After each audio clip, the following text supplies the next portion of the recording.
Assalamualaikum warahmatullahi wabarakatuh. Bismillahirrahmanirrahim. La haula wa la quwata illa billah. Asyhadu an la ilaha illallah wa asyhadu anna Muhammadar Rasulullah. Allahumma salli ala sayyidina Muhammadin wa ala alihi wa sahabatihi ajma'in, ma ba'd. Para sesepuh al-mukarramun, para asyatid al-muhtaramun, hadirin dan hadirat rahimakumullah.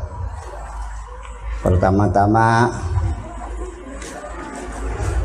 saya ikut mendoakan mudah-mudahan al-maghfurlah Bapak Kiai Haji Mas Duki mendapat kedamaian di sisi Allah. Amin ya rabbal alamin. Dan malam ini secara khusus saya ingin membangun semangat untuk anak-anak kita semuanya, santriwan santriwati Pondok Pesantren Miftahul Muta'allimin. Begini anak-anak sekalian, ini para kesepuhan hanya boleh mendengarkan. Saya tujukan untuk anak-anak santri aja dah, bahwa di alam dunia ini orang yang paling terkenal seluruh dunia hanya satu, yaitu Kanjeng Nabi Muhammad Sallallahu Alaihi Wasallam. Dari kalangan elit sampai kalangan kolong melarat, bitarmi tukang burung ngoyos, man kadim tukang macul, itu semua pasti pernah mendengar ada orang namanya Muhammad. Betul? Seluruh dunia, baik yang suka maupun yang tidak suka, baik yang percaya maupun tidak percaya, nama Nabi Muhammad ini nama yang dikenal oleh seluruh umat manusia. Abraham Lincoln takon iman kadim masa beruak ini. Napoleon Bonaparte nanya sama Mandargi, nggak bakal kenal. Betul nggak? Onassis banyak anak kita nggak kenal. Howard Hughes belum tentu kenal semuanya. Albert Einstein mungkin nggak kenal, tapi nama Muhammad seluruh dunia orang kenal, baik yang percaya maupun yang tidak percaya, baik yang suka maupun yang tidak suka, semuanya kenal. Jadi nama Nabi Muhammad ini mendunia. Padahal kalau kita lihat dari latar belakang beliau, itu sesuatu hal yang tidak bisa kita bayangkan. Untuk menjadi orang yang sukses alam dunia, mulai dari titik nadir yang paling bawah, nol gede, tidak punya apa-apa. Jadi artinya dari sejak kecil Kanjeng Nabi itu dilahirkan tanpa pernah melihat wajah Bapa. Lahir ke alam dunia tidak melihat wajah Bapa dan tidak pernah mengalami kasih sayang seorang bapa. Begitu lahir diberikan kepada orang lain, disusui orang lain. Sejak kecil Kanjeng Nabi tidak pernah mengalami hangatnya pelukan ibu. Ya, saya nggak tahu alasannya apa. Nabi diberikan kepada orang lain. Siapa namanya tuh? Halimatus Sa'diyah. Di sini ibu-ibu saya mau nanya, apalagi 2 tahun 2 jam saja setelah melahirkan lalu bayinya tidak hadir di sampingnya, nanya dokter enggak? 1 jam dia sudah kecewa, dok mana anak saya? Sebentar bu lagi dimandiin, 2 jam belum datang, marah enggak ibu-ibu? Seorang ibu tidak mungkin akan bertahan menunggu lebih dari 2 jam ingin memeluk anaknya. Tapi Nabi Muhammad begitu lahir dibawa ke orang sama Halimatus Sa'diyah. Kenapa? Silakan menjawab sendiri. Tanda tanya besar. Kenapa? Ya. Mungkin anak-anak kita pernah belajar dalam sejarah bahwa katanya bahwa turunan bangsawan biasa disusui oleh orang lain. Ya, betul. Kajian antropologi menjelaskan memang betul ada.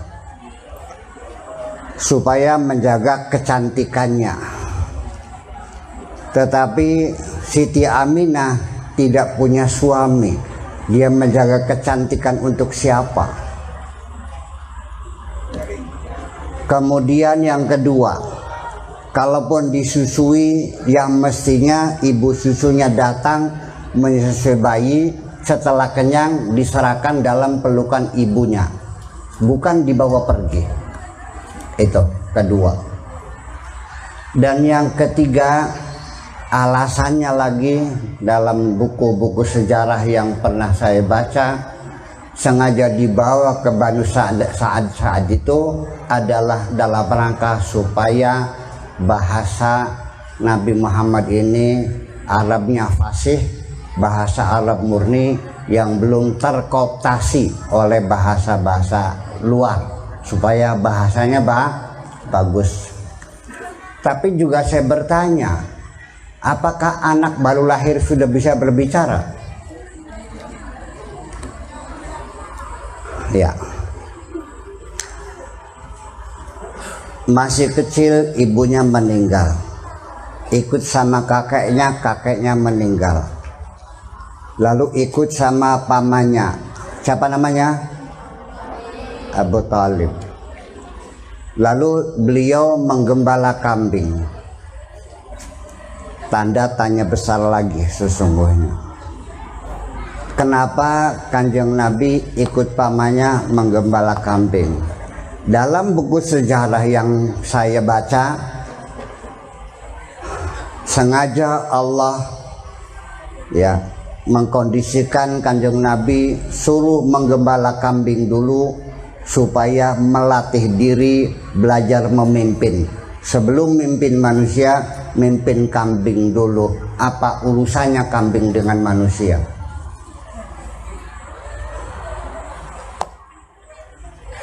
Yang kedua, alasannya dalam sejarah yang saya baca, kenapa Kanjeng Nabi menggembala kambing? Karena ingin tidak membebani Abu Talib. Karena Abu Talib itu paman Nabi yang paling miskin. Juga saya bertanya lagi, boleh bertanya kan? Bertanya saya nih, pasti bertanya. Abu Talib itu pemimpin suku Quraisy yang mengendalikan kota Mekah, pemimpin kota Mekah. Menurut bapak-bapak dan ibu-ibu, ada nggak pemimpin miskin? Pak SBY miskin nggak? Pak Jokowi miskin nggak? Pak Harto miskin nggak? Nggak ada presiden miskin. Juga saya bertanya, dah. Selanjutnya juga saya bertanya lagi, biar kita berpikir semuanya. Andaikan saya punya ponakan ikut sama saya di pondok situ, pondok cadang Pingan, ada SMP, ada SMA, ada Sanawiyah, ada Aliyah, ada SMK, ada Madrasah Arabiyah, banyak. Ponakan yang ikut saya suruh menggembala kambing. Tolong komentari saya.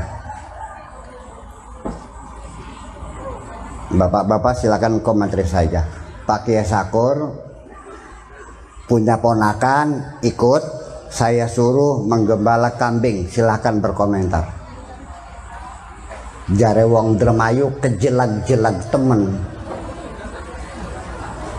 Oke, walhasil kesimpulannya bahwa Nabi bukan anak yang bahagia, bukan anak raja yang dimanja, bukan anak orang kaya yang berkecukupan, tapi Nabi sejak lahir sudah meneguk kepahitan hidup ini. Kesengsaraan Nabi itulah. Jadi dari seorang yang sangat terkenal sealam dunia dan pernah membangun peradaban dunia, diawali dari tidak punya apa-apa. Ini yang ingin saya sampaikan, pesan moral untuk anak-anak santri, Miftahul Muta'allimin, bahwa kamu jangan berkecil hati, karena kamu semuanya disuruh oleh Allah silakan mencontoh kanjeng Nabi. Laqad kana lakum fi Rasulillahi uswatun hasanah. Itulah makanya ke depan ketika kita mengadakan Maulid Nabi atau marhabanan dan sebagainya, tolong dibangun imajinasi dalam pikiran kita. Jangan seperti merayakan ulang tahun anak bangsawan yang kaya raya. Jangan seperti merayakan ulang tahun anak raja yang penuh kemanjaan. Tapi kita merayakan seorang anak manusia yang penuh penderitaan. Sejak kecil tidak ada yang menyayanginya. Ini satu. Lalu kalau kita ingin mengetahui sisi atau faktor psikologis kanjeng Nabi Muhammad Sallallahu Alaihi Wasallam, saya mencari catatan-catatan, mencari sumber-sumber, ingin mengetahui faktor psikologis kanjeng Nabi. Saya merasakan kurang puas, baik sejarah maupun hadis-hadis yang diceritakan oleh para sahabat itu. Saya lebih mempercayai apa yang dikatakan oleh Allah Subhanahu wa Ta'ala. Seperti apa Nabi Muhammad itu? Bagaimanapun, karena Allah Sang Pencipta, Dia yang menciptakan kanjeng Nabi, dan Dia yang tahu apa yang ada di hati kanjeng Nabi. Mari anak-anak sekalian kita dengarkan kayak apa kanjeng Nabi sejak kecilnya. Wadduha wal laili idza saja. Wadduha demi pagi hari, wal laili dan demi malam idza saja ketika kelam. Sing esok tekang sore, dari pagi sampai larut malam kanjeng Nabi planga plongo sendirian seorang diri. Nggak ada yang peduli, tidak ada yang sayang. Terlunta-lunta. Ma wadda'aka rabbuka, Tuhanmu tidak meninggalkan kamu. Wa maqala, dan Tuhanmu tidak marah kepadamu. Bertahanlah wahai kekasihku, sabarkan dirimu, hadapi segala kesulitan. Nanti enaknya jangan sekarang. Berakit-rakit dahulu, berakit-rakit ke hulu, berenang-renang kemudian, bersakit-sakit dahulu, bersenang-senang kemudian. Itulah maknanya walal akhiratu khairul laka minal ula. Percayalah, jangan ragu-ragu, nanti pasti akan kuberi sesuatu kamu dan kamu pasti akan bahagia. Wala saufa yu'tika rabbuka fatarda. Lebih jelas apa yang kata Allah daripada kata mereka itu. Walal akhiratu khairul laka minal ula wala saufa yu'tika rabbuka fatarda. Alam yajidka yatiman, bukankah kamu dulu anak yatim yang terabaikan oleh keluarga dan masyarakatnya. Fa'awa, Tuhanmu yang melindungi kamu. Wa wajadaka dhalan, dan kamu bingung ikut siapa. Dhal bukan kesasar ya, tapi dia bingung ikut siapa. Fahada, Allah yang melindunginya, Allah yang memberikan petunjuknya kepada ikut kepada siapa. Wa wajadaka dhalan fahada wa wajadaka ailan, dulu kamu menjadi beban orang lain. Ail itu, ailah itu artinya anak-anak kita yang menjadi tanggung jawab kita. Jadi ailan itu menjadi beban bagi orang lain, menunggu diberi oleh orang lain. Fa'aghna, nanti kamu akan kujadikan orang kaya. Itulah makanya fa'ammal yatima fala takhar wa amma sa'ila fala tanhar. Oleh karena itulah jangan sekali-kali engkau membentak-bentak anak yatim, dan jangan sekali-kali kamu menolak orang meminta. Ini poinnya. Makanya harus kita sadari bahwa ketika Nabi Muhammad menyuruh kita sholat, aqimis sholat, selesai. Berapa rakaat tidak dijelaskan, berapa kali tidak dijelaskan, apa yang dibaca tidak dijelaskan. Nabi mengatakannya, sallu kama ra'aitumuni usalli. Delengan baik kita, baka kita rebah si rebah, kita nyungsep si nyungsep, kita nuding si nuding, kita nyelingguk si nyelingguk, selesai. Betul.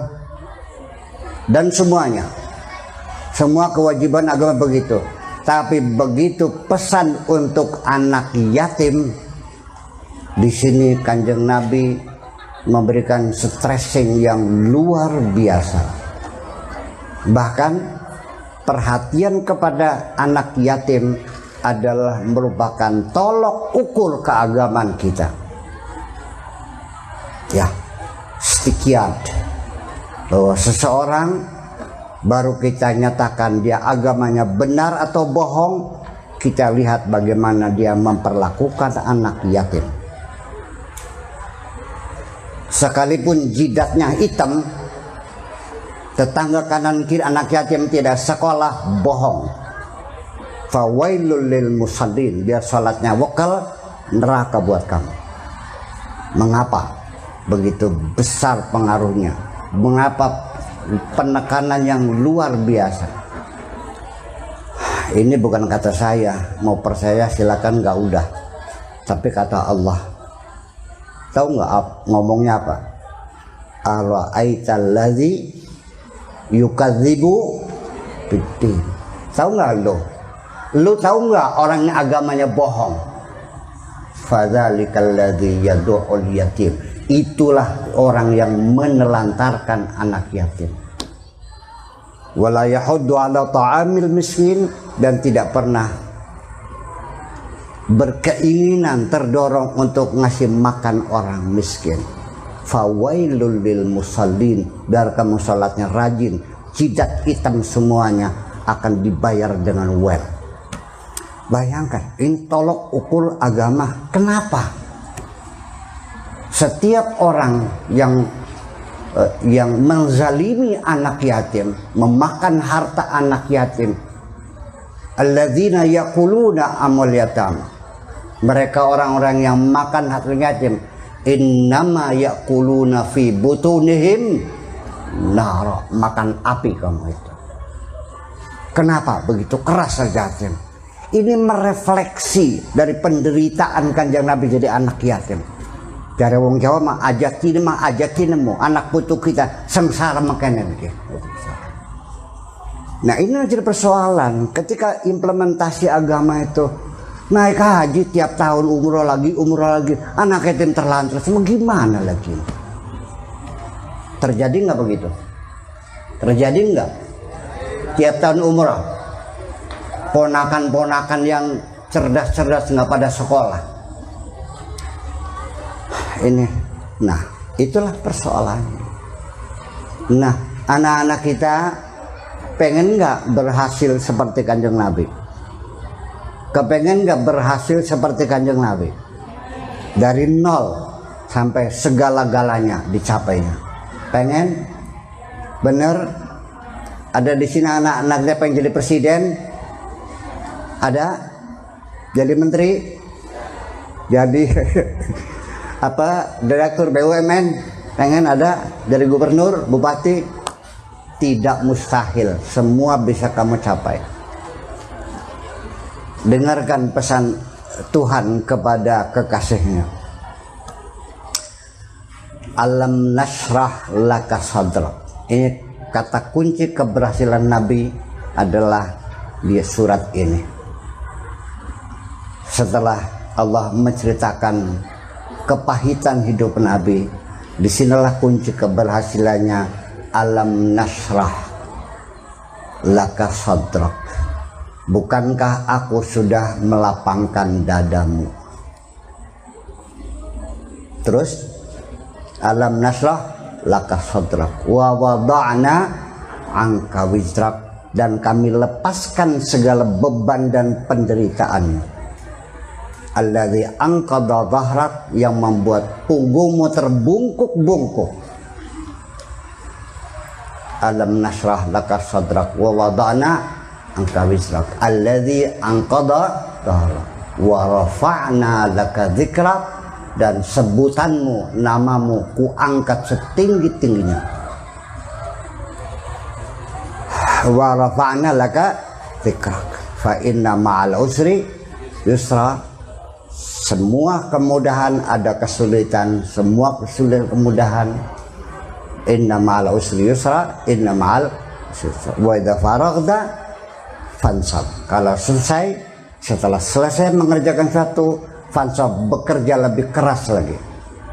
Wa idza faraghta fansab wa ila rabbika farghab. Ini. Jadi artinya, pertama kali anak-anak sekalian, kalau kamu ingin mencapai kehidupan yang lebih baik, ingin berhasil, ingin menjadi orang besar, ingin menjadi pemimpin, satu, lapangkan dulu dadamu itu. Kalau dadamu itu, jiwamu itu masih sempit seperti ini, jangan berharap engkau akan tetap berjalan di tempat seperti itu. Lapangnya dada seperti apa? Ternyata dunia ini, luas dan sempitnya dunia, bukan dunia yang sempit, tapi hatimu yang sempit.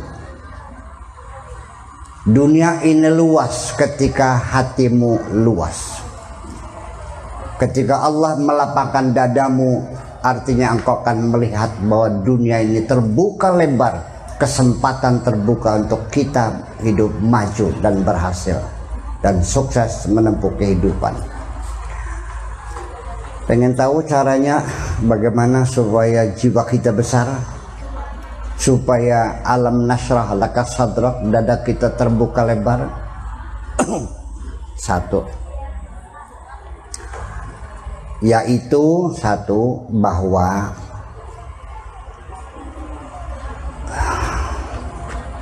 ketika ada tokoh pemimpin orang besar yang kamu idolakan, apakah itu Michael Jackson, apakah itu Stevie Wonder, apakah Nelson Mandela, apalagi Syahrini barangkali. Anak-anakku, jangan berkecil hati melihat mereka orang-orang besar yang kaliber internasional. Jangan terlalu membelalakan mata mengagum-ngagumi mereka. mereka tidak ada seupilnya Kanjeng Nabi Muhammad sallallahu alaihi wasallam. Kecil semuanya. Langkah sekuku ireng-ireng acan gini. Melihat kekayaan Onassis, Adnan Khashoggi, Howard Hughes, di sini siapa? James Riyadi, ya. Lipo. Jangan terlalu terbelalak matamu mengagumi mereka yang menyebabkan kamu menjadi minder, menjadi kecil hati. Aku tidak mampu seperti mereka. Tidak. Yuk kita mulai, kita bangun kepribadian kita dari sini. Bahwa kamu sebagai santri Miftahul Muta'allimin, latar belakangnya apakah? Orang tua kamu tukang buruh tani, apakah tukang beca, apakah kiai, apakah pejabat, semuanya adalah sama. Bahwa sesungguhnya sebabnya mereka bisa menjadi besar dan ada sebagian tidak bisa besar-besar, itu sebabnya karena mereka itu mampu melihat jati dirinya. Cermin mereka bersih sehingga mukanya kelihatan, badannya kelihatan bersih. Dan orang yang menyebabkan dia menjadi minder, menjadi inferiority complex, itu karena persoalannya cerminmu terlalu kotor sehingga kamu tidak bisa melihat dirimu sendiri. Sebetulnya Allah membuat manusia itu semuanya adalah sama. Persoalan orang melihat kamu rendah, yang merendahkan kamu, yang tidak menilai kamu, yang tidak memuliakan kamu, yang menakut-nakutin kamu, nggak bakal bisa mencapai tujuan itu. Modalnya dari mana? Langkah awite, langkah ceritane, aja ngayal keduwuran.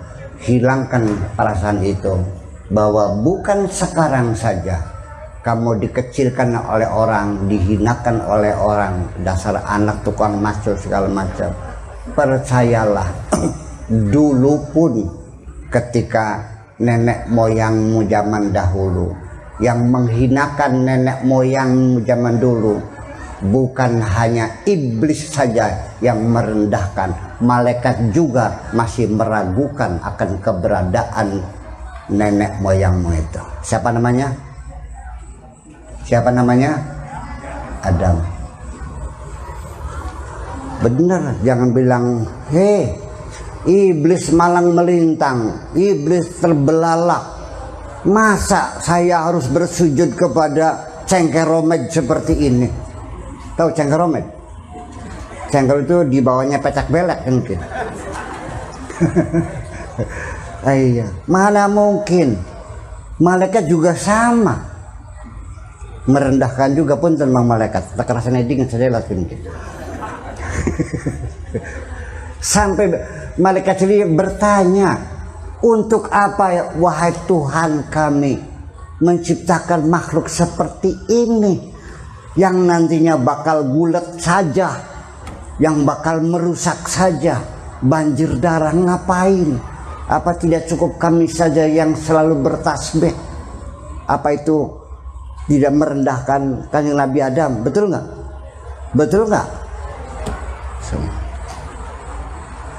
Ini pelajaran penting bagi kita. Mari kita baca Al-Quran. Di sela-sela Al-Quran, mutiara, berlian, yakut, permata, diselap-selap ayat Quran yang belum pernah terjamah oleh siapapun. Karena umat Islam selama ini sibuk mencari halal dan haram saja. Selain itu lewat. Itulah kekayaan kita yang bisa membangun semangat kita. Terlupakan. Paham anak-anak sekalian? Paham?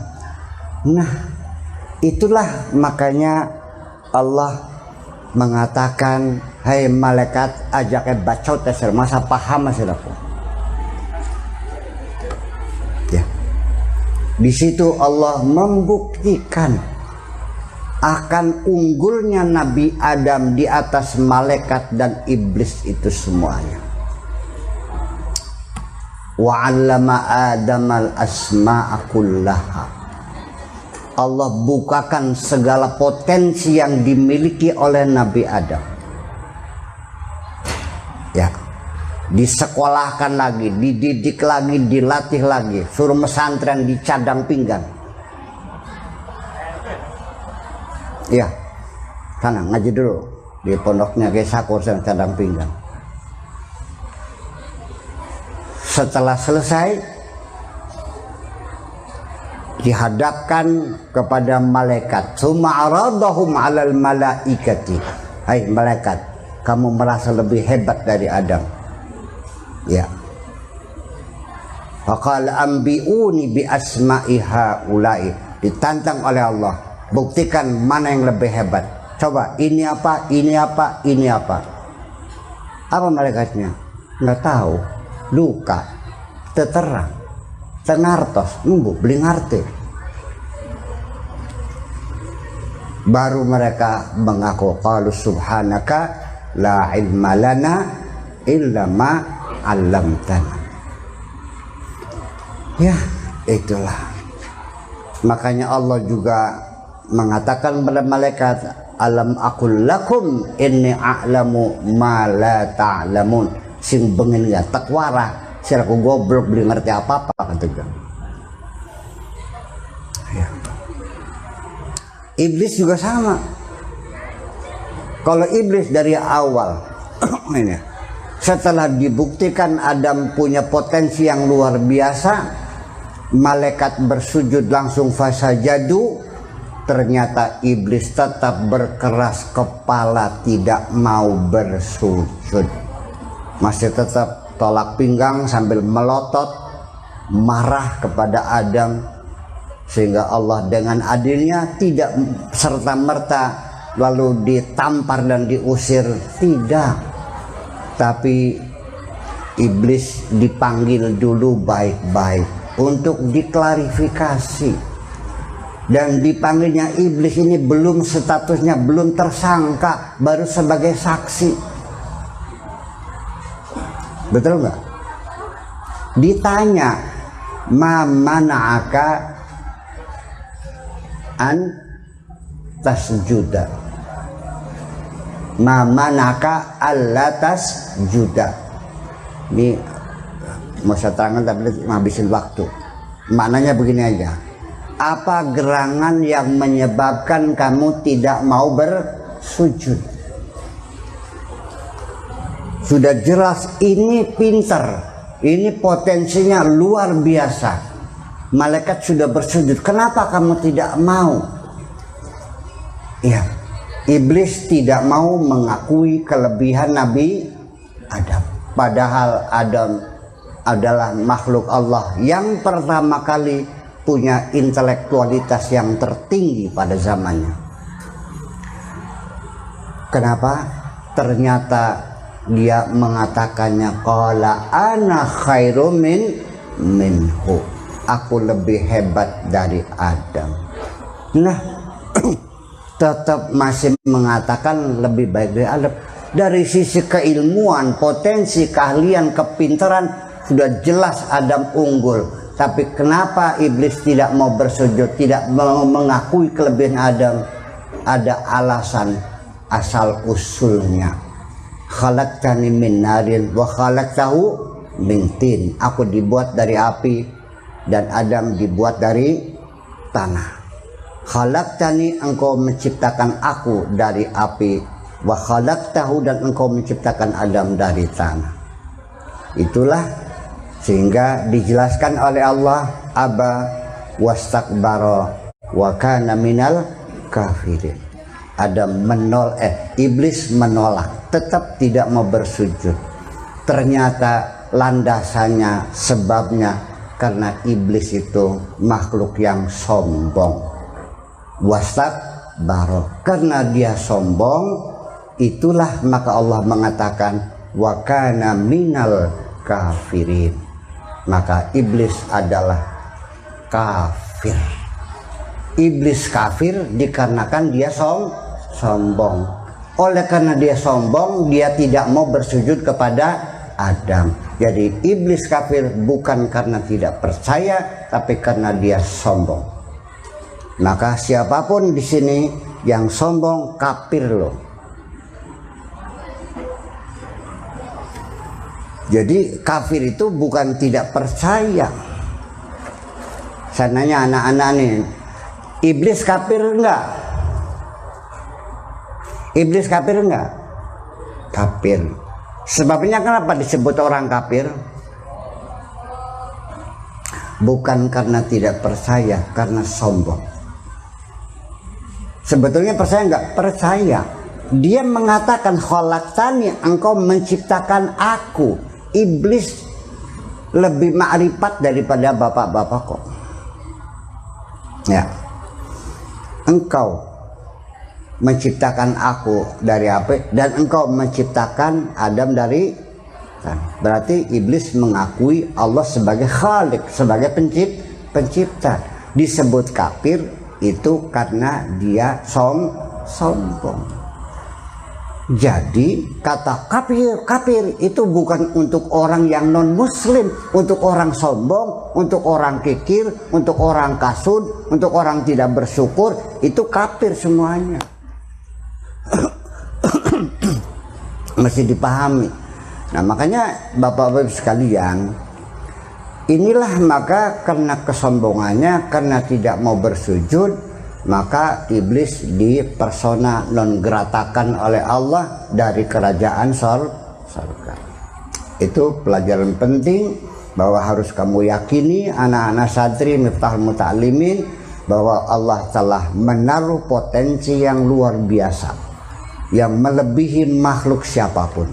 Anda punya potensi itu. Kamu bisa jadi presiden, kamu bisa jadi menteri, kamu bisa jadi sekjen PBB, kamu bisa.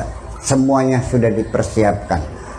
Yang menyebabkan kamu sulit adalah karena perasaanmu, karena ketidakpahamanmu bahwa di dalam dirimu ada potensi yang sama dimiliki oleh mereka juga. Nabi Muhammad sebagai contoh satu-satunya yang dibuktikan dari tidak punya apa-apa sampai dia membangun peradaban dunia yang sangat hebat ini. Paham anak-anak semuanya? Udah paham? Nah, oke. Sedikit saya tambahkan lagi. Adam akhirnya selesai, iblis bersujud. Nah, malaikat bersujud, iblis tetap tidak mau bersujud sehingga akhirnya dikeluarkan dari surga. Apa sebabnya iblis dikeluarkan dari surga? Apa sebabnya? Apa sebabnya? Sombong. Itulah makanya kata Kanjeng Nabi, jangan bermimpi masuk surga apabila di dalam hatimu masih tersimpan kesombongan sekalipun seberat atom. Jangan bermimpi masuk surga. La yadkhula ahadukumul jannata man kana fi qalbi mithqalu habbatin minal kibriya. Jangan bermimpi masuk surga kalau hatimu masih menyimpan rasa sombong sebesar atom sekalipun. Jadi anak-anak, bapak-bapak, ibu-ibu pengen masuk surga enggak? Pengen. Ada sombongnya enggak? Ada sombongnya enggak? Segede upil, segede kelenteng. Ada. Segede kelenteng enggak bisa masuk. Sudah pernah masuk surga belum? Belum pernah. Boro-boro yang sudah dalam sorga saja karena sombong dikeluarkan lagi, apalagi kita belum pernah masuk sudah sombong, kira-kira bisa masuk enggak? Silakan pikirkan sendiri. Ini kenapa? Karena orang sombong itu adalah orang yang tidak pernah mau mengakui kelebihan orang lain. Ya, Orang sombong itu tidak pernah mengakui kelebihan orang lain. Adam terbukti hebat enggak? Malaikat mengaku enggak? Iblis tidak. Kenapa? Karena sombong. Jadi orang sombong itu orang yang tidak pernah mengakui kelebihan orang lain. Ada tetangganya beli mobil Avanza, apa bilang, ya paling gak kredit kan. Kayak ketok kuping, 3 bulan ditarik mana nggak jadi ngantor. Nah kalau ada orang yang komentar seperti itu, kaya-kaya nggak bakal masuk surga gini, dugaan saya. Ya.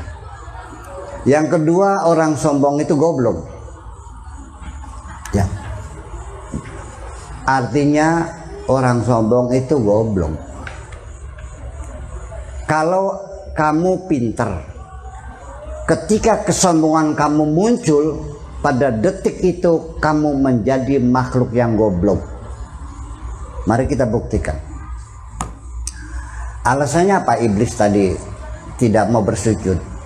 Karena merasa lebih baik dari Adam. Apa argumentasinya?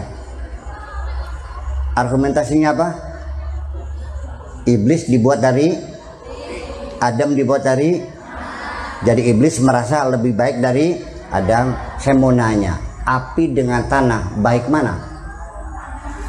Hah? Benar, cerdas nih. Cerdas, berarti iblis goblok ya. Kamu cerdas nih. Cerdas, dia baik tanah dong. Di dalam api ada apa sih? Ada pembakaran. Kasih karbonat saja. Di dalam tanah segala macam logam, segala macam unsur mineral ada semua dalam tanah. Ternyata iblis itu goblok. Tetapi saya melihat iblis diusir itu sebetulnya kasihan juga sebetulnya. Dosanya apa? Hanya karena sombong kok diusir. Iya, jadi kalau waktu itu saya sudah lahir, saya pasti kasih bantuan advokasi nih. Ya Allah, melas semenang siraku gara-gara sobot diusir. Yang sirama goblok sirama. Itu makanya. Nih ya, cuman saya baru terlahir tahun 48 saya berlahirnya. Jadi sudah terlalu lama sekali. Ya iya, andaikan iblis waktu itu saya bantu iblis berbicara di hadapan Allah tuh logikanya bukan begitu. Tolong dong pakai bahasa diplomatis. Jangan pogmol begitu, jangan, iya gimana lagi. Iya namanya nyengklak, bahasa nyengklak begitu namanya itu. Jadi gimana Pak Kiai? Coba kalau kamu bilangnya begini, ya Allah, aku tidak mau bersujud kepada siapapun, aku hanya bersujud kepadamu saja. Selamat tak boleh gini. Mesti cerdas, jangan sembarangan tuh. Iya, betul. Iya. Itu. Yang kedua, supaya kamu punya semangat bercita-cita tinggi dan jangan kecil hati. Ketahuilah bahwa kamu ini adalah makhluk Allah yang paling cantik. Percaya? Paling indah. Allah sendiri yang mengatakannya. Laqad khalaqnal insana fi ahsani taqwim. Bayangkan, matanya sejajar sehingga melihat gambar semuanya flat, nggak cekung nih. Bayangkan, coba lamun siramatan ninggiringan kayak apa? Bener. Ya, bayangkan, ya Allah, telinganya dipasang anten parabola di sini nih, semuanya menangkap. Hidungnya ke bawah, kalau ke atas apa enggak kayak talang itu. Makhluk yang paling indah di alam dunia ini adalah manusia. Seindah-indahnya alam semesta, baik matahari, baik bulan, baik apalagi Jupiter, Neptunus, Uranus, Saturnus, segala macam, gunung cupang, gunung serandil, gunung segala macam, pemandangan hijau, enggak ada. Di alam dunia ini tidak ada orang yang tergila-gila kepada indahnya alam. Yang ada tergila-gila kepada manusia kok. Betul nggak? Ada di sini anak saya yang tergila-gila sama gunung. Paling-paling tergila-gila sama cowok yang ganteng. Betul nggak? Dan yang laki-lakinya siapa yang tergila-gila? Subhanallah, indahnya manusia. Nabi Yusuf tuh separuhnya Kanjeng Nabi Muhammad lah. Orang perempuan Mesir itu begitu melihat Yusuf lewat, sengaja dipola, ya, dicitrakan oleh Zulekha ingin membuktikan bahwa aku tergila-gila Yusuf karena aku lemah, aku tidak mampu. Perempuan Mesir mencela, ya gimana sih, masa istri pejabat segitu cantiknya, masa demen sama babunya sendiri, demen sama bucongnya sendiri, orang goblok, orang tolol. Akhirnya Zulekha mengumpulkan perempuan, dikasih makan, selesai dikasih buah-buahan, kasih apel, kasih pisau yang tajam-tajam. Di tengah mereka sedang mengupas apelnya, kata Zulekha, Yusuf, lewat kamu sana, jangan menoleh, jangan menoleh, jangan berhenti, lewat terus. Begitu lewat, falamma ra'ainahu akbarnahu wa qatta'na aydiyahunna wa qulna hasya lillahi ma hadza basyara in hadza illa malakun karim. Begitu melihat Yusuf, gagahnya Yusuf lewat, mereka terkagum-kagum.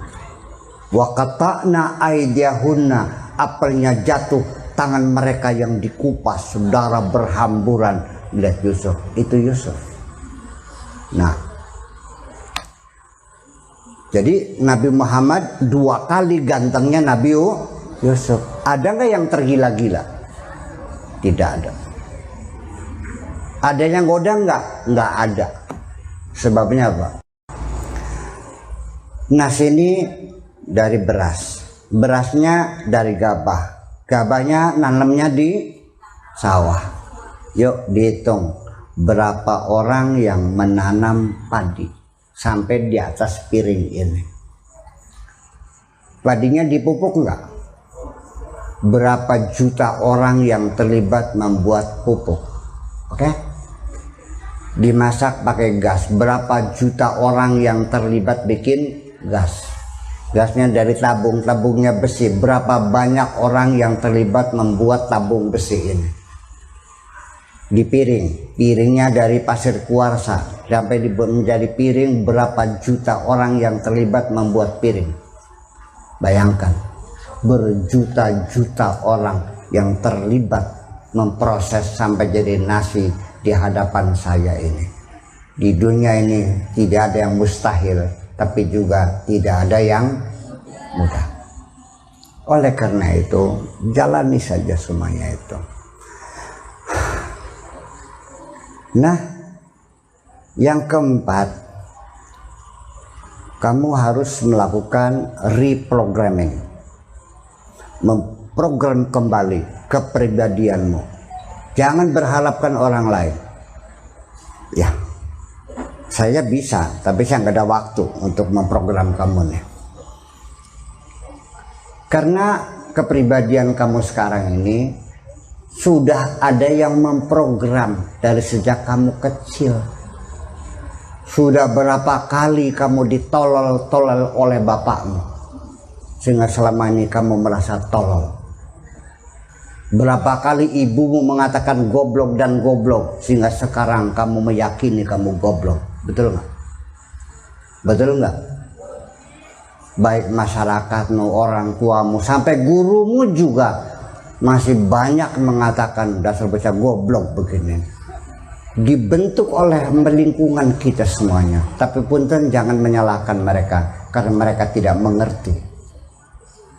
Ya, yang ditampak ada nggak? Yang disampeti bapaknya ada nggak? Kita diprogram untuk menjadi makhluk yang kerdil, yang tidak percaya diri, makhluk yang goblok, yang tolol, yang tidak mampu. Kita bangun sekarang. Untuk khusus ini sengaja untuk anak-anak sudah bangkit semuanya. Bukan tidak mustahil.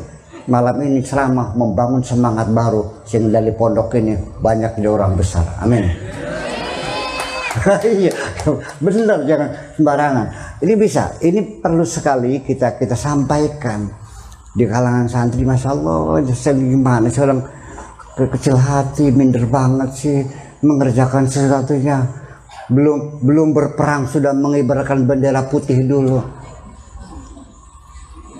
Sampai dalam belajar benar saja, saya contohkan Siti Maryam di dalam kamar, hidangan semuanya lengkap. Saya ceritakan Syekh Abdul Qadir Jailani, saya ceritakan ini, ceritakan Robila Adawi, semua saya ceritakan. Apa ujungnya? Ya kun madudu makome kita kun. Ya kan para wali. Begitu engkau mengatakan itu bukan makamku, berarti sejak itu engkau membatasi dirimu sendiri. Kalau menang jajal beding no. Betul enggak? Coba aja dulu. Gimana? Coba aja dulu, jangan sebelum sudah mengibarkan bendera putih. Kita diprogram kembali. Oleh karena itu, tolong katakan dalam dirimu, aku ini hebat, aku ini pinter, aku ini mampu, aku ini luar biasa, aku punya kecerdasan, aku punya kepinteran. Silakan, sugestilah dirimu sendiri itu. Ya, jangan berharap orang lain akan mensugesti dirimu itu sendiri. Nah, itulah makanya lalu untuk mengurangi, membangun kepribadian itu artinya begini. Mungkin anak-anak ketika pertama kali ceramah di ngopiak enggak? Ngopiak semua bahan di otak ini buyar semuanya. Akhirnya baca Fatihah sembalat dolin wassalamualaikum. Kalau kamu sering menghadapi sesuatu yang menakutkan, supaya tidak takut, yang sering-sering menghadapi masalah itu, hadapi lagi, ya, dengan segala resikonya. Nah, bagaimanapun nanti setelah kamu berulang-ulang menghadapi, ini kadang-kadang banyak anak-anak itu yang rainya rai curut kah, beli wani kah? Ngapain? Silakan. Nah, makanya kita jadi orang tua juga mendorong anak-anak kita supaya ada keberanian untuk tampil. Silakan. Makanya saya kalau ada acara begini, kemudian acara anak-anak pementasan anak-anak, baca tahfidz Al-Quran, qasidahan, saya bilang biarkan anak-anak kita suruh tampil dulu. Saya mah nanti terakhir nggak apa-apa kok, nggak apa-apa. Itu penting sekali. Ini penting ditampilkan begitu. Tolong nanti diimplementasikan seperti itu supaya ada keberanian untuk tampil, keberanian untuk sebagai public speaker, ya, bisa menjadi seorang orator besar berawal dari yang kecil dulu. Betul kira begitu, ya. Kita belajar dulu, Pak. Kemudian juga kamu harus siap menghadapi kenyataan bahwa orang itu mesti ada yang reaksi positif, ada yang reaksi negatif. Kedua-duanya kamu terima apa adanya. Ketika ada reaksi negatif, ambillah itu suatu pelajaran bahwa ke depan saya harus jangan seperti ini. Ketika lagi ceramah ada yang lempar dengan apa? Dengan aqua. Ya. Ke depan jangan takut, siap-siapkan dilempar orang lagi. Kenapa dilempar? Oh, karena saya dulu pernah salah ngomong, menyinggung orang lain. Oke, ke depan saya pidatonya tidak boleh menyalahkan siapapun. Satu pelajaran. Nah, ketika kita mendapat tepuk tangan, sorak-sorai acung jempol, prestasi kamu, jangan lupa diri. Pengalaman itu harus kamu pertahankan kira-kira untuk selamanya. kamu menjadi dihormati dan disukai oleh semua orang. Nah, dan terakhir ini waktu sudah habis. Dan terakhir anak-anak sekalian, jangan berharap bahwa kamu ingin membuat sesuatu, ingin menyenangkan semua orang. Mustahil semua orang senang. Pasti ada orang yang tidak senang dan ada yang senang. Ketika 50+1 saja, engkau sudah masuk dalam daftar orang yang sukses. Berarti menang nggak tuh? 50+1 berarti Anda sudah sukses. Saya barusan kemarin malam buka YouTube. Saya buka ceramah-ceramah saya yang dimasukkan di YouTube ini. Di Instagram, di Facebook, di YouTube saya buka. Kan ada gitu ya. Kalau apa namanya nih? Dislike. Kalau gini ada juga yang dislike tuh. Yang like-nya 450, 800, yang dislike ada 1, 2, ada juga kunyuk-kunyuk. Padahal saya tidak pernah mengkafir-kafirkan orang, saya tidak pernah menyalahkan siapapun. Iya, saya tidak menyalahkan siapapun. Malah sering saya mengatakan, mereka yang jagungnya panjang nih, jangan diejek, tambah panjang tambah bodoh, jangan dong. Nyong jenguk dewek, urusan apa? Itu hak mereka, jangan dong. Itu hak pribadi mereka. Urusan apa kamu ngejek mereka? Kan gitu. Kan nggak menyakitkan, nggak kan? Ya, mereka juga tolong jangan mengatakan yang dicukur orang kafir dong. Ya kan seperti itu. Maka saya seperti itu. Saya netralitas, saya menjaga keseimbangan. Saya tidak pernah menyakiti orang lain. Bahkan agama lain pun tidak pernah saya mengatakan mereka orang kafir. Nggak ada urusan kok. Ya, saya tidak pernah mengatakan orang Kristen orang kafir, nggak ada. Ya, seperti itu. Tapi ada juga yang kunyuk ya. Tetapi begitu saya coba komparasi dengan Abdul Somad ya, terus Cak Nun ya, Cak Nun, terus ada lagi Fawaz, siapa namanya itu? Yang iya, saya coba. Ternyata mereka itu banyak loh, yang like-nya 300, yang dislike-nya 200. Loh, kalau begitu saya hebat dong. Nah ini ya, jadi sehingga dengan demikian ini bisa menambah kepercayaan diri kita sendiri. Mari kita belajar seperti itu. Jangan kecil hati. Sekali lagi, tidak ada yang mustahil di dunia ini, tapi juga tidak ada yang mudah. Itu saja mungkin disampaikan. Semangat belajar dan silakan masa depanmu saya doakan mudah-mudahan gemilang semuanya. Amin. Yuk bareng-bareng bismillahirrahmanirrahim. Rabbana auzana an nashkura ni'mataka allati an'amta 'alaina wa 'ala walidayna wa an na'mala salihan tarda wa adkhilna bi rahmatika fi 'ibadikas salihin. Rabbana atina fid dunya hasanah wa fil akhirati hasanah wa qina adzabannar.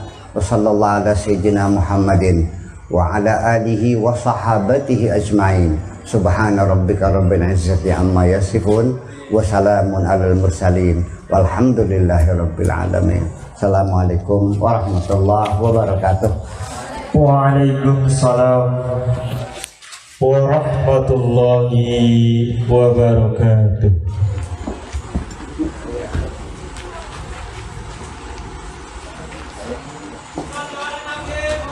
Diucapkan banyak terima kasih atas ceramah agamanya